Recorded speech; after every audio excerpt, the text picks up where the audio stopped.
اور اس کے بعد پھر جو تیرے لیے اگنی پریکشا ہے وہ بھی باقی رہے گی انشاءاللہ العزیز۔ یہ اصول ہیں موبائل کے۔ اب پھر میں یہاں پر کچھ چیزیں ضرور عرض کروں گا۔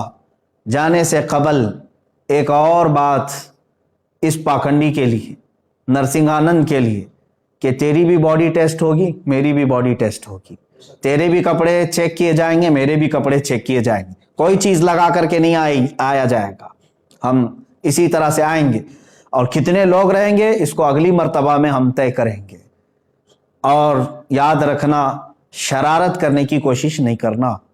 اگر تو اپنے گوفے سے باہر آنے کی ہمت دکھا رہا ہے تو پھر سے میں تجھے کہتا ہوں، بزدلوں اور کائروں کی طرح سے شرارت نہیں کرنا۔ جس طرح تو اپنے گوفے میں بیٹھ کر کے عام بھولے بھالے ہندوؤں کو ہتھیار سے لیس ہونے کی دعوت دیتا ہے، لڑانے کے لیے ابھارتا رہتا ہے، اس طرح اگر تو نے دلی میں رائٹس کرنے کی کوشش کی، ہندو مسلمان فسادات کرنے کی کوشش کی، اس کا سارا ذمہ تیرے سر پر ہوگا۔ اس لیے کہ میں ہندو مسلمان لڑائی کا، فساد کا حائل نہیں ہوں۔ میری لڑائی عام لوگوں سے نہیں ہے، صرف تیرے سے ہے، تجھ پاکھنڈی سے ہے، جو تو اپنے مغلظات کے ذریعے سے اسلام کو اور قرآن کو اور میرے آقا کو نشانہ بناتا ہے۔ سب کو معلوم ہے تو سیاست کے لیے یہ تمام چیزیں استعمال کر رہا ہے، لیکن آج بات آ گئی ہے میرے نبی محترم صلی اللہ تعالی علیہ وسلم کی۔ تو کیا سمجھتا ہے کہ اسلام یہ کوئی کھیل ہے، آج کل کا آیا ہوا ایک دین ہے؟ اسلام تو اس دن سے ہے جس دن پہلے انسان نے اس دھرتی پر قدم رکھا ہے۔ میرے رب ذوالجلال کا ہر گھڑی انشاءاللہ العزیز اعانت کا وعدہ ہے قرآن پاک میں، اور مجھے یقین کامل ہے۔ اور جو باتیں مجھے عرض کرنی ہے، پرمیشن تو لے کر کے ہمیں بھیجے گا، اور تاریخ میں نے طے کر دیا۔ پھر ایک بات، تو جل کر مر گیا تو اس کی ذمہ داری میری نہیں ہوگی، یہ بھی لکھ کر کے پہلے سے دے دینا، کسی ایڈوکیٹ کے ذریعے سے بنا کے، کہ میں اپنی خوشی سے جل کر کے مرنا چاہتا ہوں، اس لیے کہ بعد میں تیرے جل کر مرنے کے بعد نہ یہ ذمہ داری میرے اوپر ہوگی اور نہ ہی کسی مسلمان پر ہوگی، اور انشاءاللہ العزیز مجھے یقین ہے میرے دین پر اور رسول پاک صلی اللہ تعالی علیہ وسلم کی حقانیت پر اور قرآن پر یقین ہے، جو ہوگا میرے رب تعالیٰ کی مدد ضرور آئے گی۔ آخر میں اپنے تمام مسلمان بھائیوں سے یہ ضرور گزارش کروں گا، اور علماء اہل سنت سے بھی، کہ جنہوں نے مجھ سے بڑی محبتوں کا اظہار کیا، ہر خانقاہ سے دعا کے پیغامات آئے، اور علماء اہل سنت نے ڈھیروں دعاؤں سے مجھے نوازا ہے، مسلسل میں ارسال کر رہے ہیں۔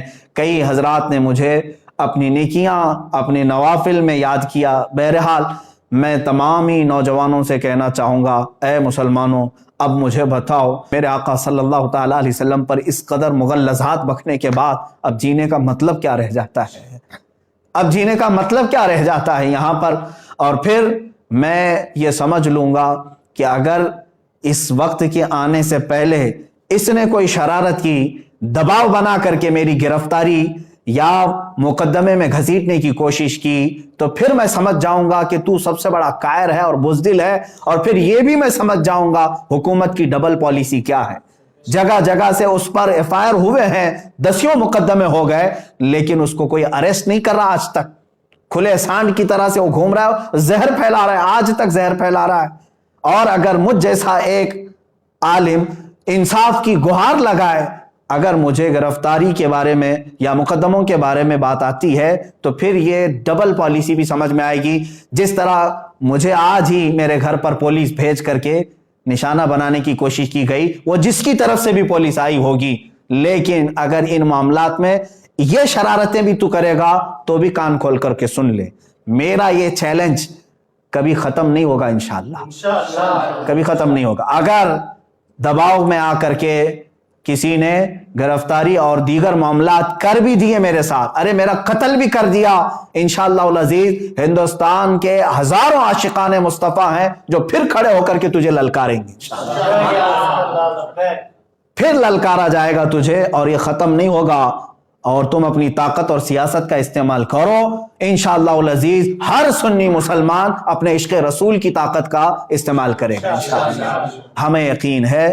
اور تمامی مسلمانوں سے پھر سے میں کہوں گا، آج سے دعاؤں میں لگ جاؤ، اور تم ذرا برابر بھی ہلکا پن محسوس نہ کرنا، اس لیے کہ یہ میرے گھر کی بات نہیں ہے، یہ میرے اپنے ناموری کی بات نہیں. اگر کوئی بدگمانی کرتا ہے تو میں اس سے پھر معذرت کے ساتھ کہوں گا واللہ باللہ تاللہ میں نے ہرگز اپنی ناموری اور شہرت کے لیے یہ چیلنج نہیں کیا ہے.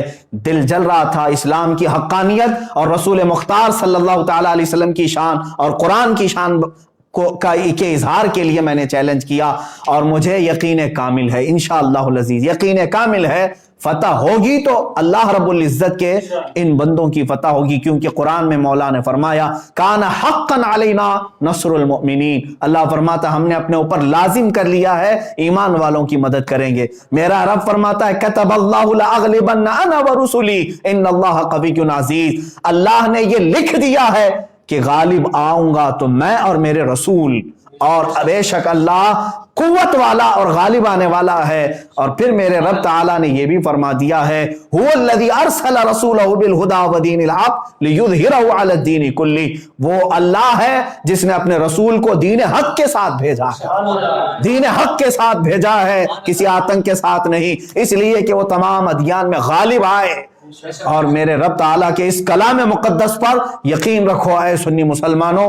اور پھر میں گنگناتے ہوئے یہ پیغام ہر ایک سنی مسلمان سے کہوں گا تم بھی آج سے اس کو ورد زبان بنا لینا, اس لیے کہ رزم گاہ حق و باطل اب گرم ہو چکا ہے. اب حق و باطل کے معرکے کی ان تمام تماشا بین مت بننا, حصہ بننے کی کوشش کرو, حصہ بننے کی کوشش کرو. یا رسول اللہ کروں تیرے نام پہ جاں فدا, نہ بس ایک جاں دو جہاں فدا, دو جہاں سے بھی نہیں جی بھرا, کروں کیا کروڑوں جہاں نہیں. ایک جان کیا ہے اگر ہو کروڑوں, تیرے نام پر سب کو وارا کروں میں. یا رسول اللہ ابھی وہ امی فدا کا آقائی و مولائی آپ کی شان میں مغلظات بکھے جا رہے ہیں اور ہمارے کان ابھی تک سننے کے لیے باقی ہیں. ہم معذرت چاہتے ہیں یا رسول اللہ, اے اللہ کے نبی صلی اللہ تعالی علیہ وسلم, ہم گناہگاروں کو ایک بار پھر سے معاف فرمائیں, اور دین حق اللہ رب العزت کے نصرت کے لیے, دین حق کی نصرت کے لیے دعا ضرور فرمائیں. اور تمامی مسلمانوں سے پھر سے کہوں گا دل کو حاضر رکھتے ہوئے میرے مصطفیٰ صلی اللہ علیہ وسلم کی طرف توجہ کرتے ہوئے, کون سا دن میں نے بتایا ہے, یوم الفرقان, یوم بدر, جس دن میرے مولا نے 5000 فرشتے اپنے نبی کی حمایت کے لیے اتارے تھے. آج تم پھر سے رزم گاہ حق و باطل میں چلو اور پھر یوں کہو لبیک یا رسول اللہ, لبیک یا رسول اللہ, لبیک یا رسول اللہ.